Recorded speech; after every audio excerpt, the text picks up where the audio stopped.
Now, going on to the business blunder of the day, you have Ben& Jerry's. It looks like they're getting called out on their crap. Now, Ben& Jerry's, if you're just watching the highlight, they're a ice cream company owned by leftists, which I define as people who are far left, just as we have people who are far right.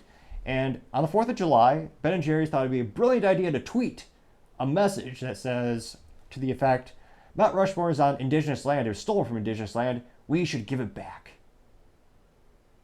Yes, they seriously, this wasn't a parody account. Ben& Jerry's legitimately tweeted this for all hundreds of thousands of users to observe. And of course, thankfully, they were ratioed completely because that's all land since the dawn of time, since Cain killed Abel. But it's one of those instances also where some people on the Twitterverse started to do a little research. And people couldn't help but find that Ben& Jerry's headquarters over in Vermont, guess what? Like every piece of land since the dawn of time, it was also owned by indigenous people.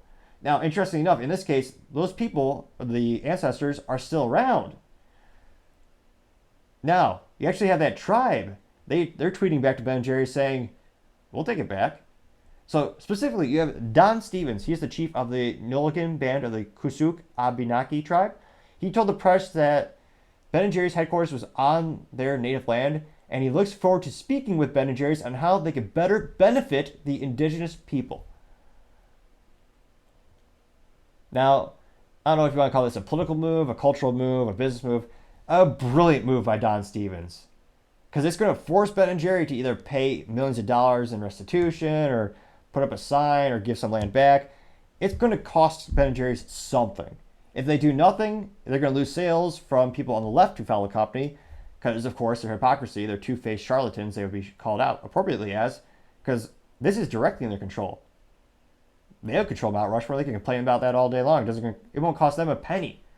But if you have to relocate a headquarters of a business, that's quite expensive. It looks like some of their production plants are on that land as well. And no matter where they go, it will still be on what was native land. Since the dawn of time, that's how it's always been.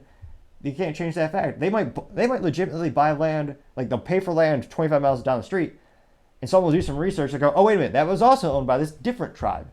And they'll have to do it again. There is no end to that. And it'll be interesting to see if they just, what are they going to do? But it was oddly satisfying to see, just left, right, center, and there's nothing I disdain more than two-faced charlatans and hypocrites. So having them called out every once in a while is quite refreshing. And again, Ben & Jerry's did not have to do this. Their sales were fine before the 4th of July.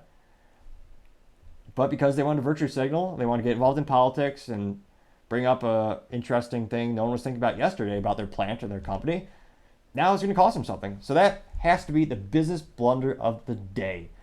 Thank you, everyone, for taking the time to tune in. Don't forget, we're trying to get to 3,000 subscribers by the end of July, so I greatly appreciate you clicking that button. Also, don't forget to take the time to comment, like. All the feedback is greatly appreciated to try to make the channel and the show better and better. Also, don't forget to tell your family, tell your friends, tell your coworkers, heck, tell your enemies, tell anyone and everyone. Just stay safe and fight the good fight.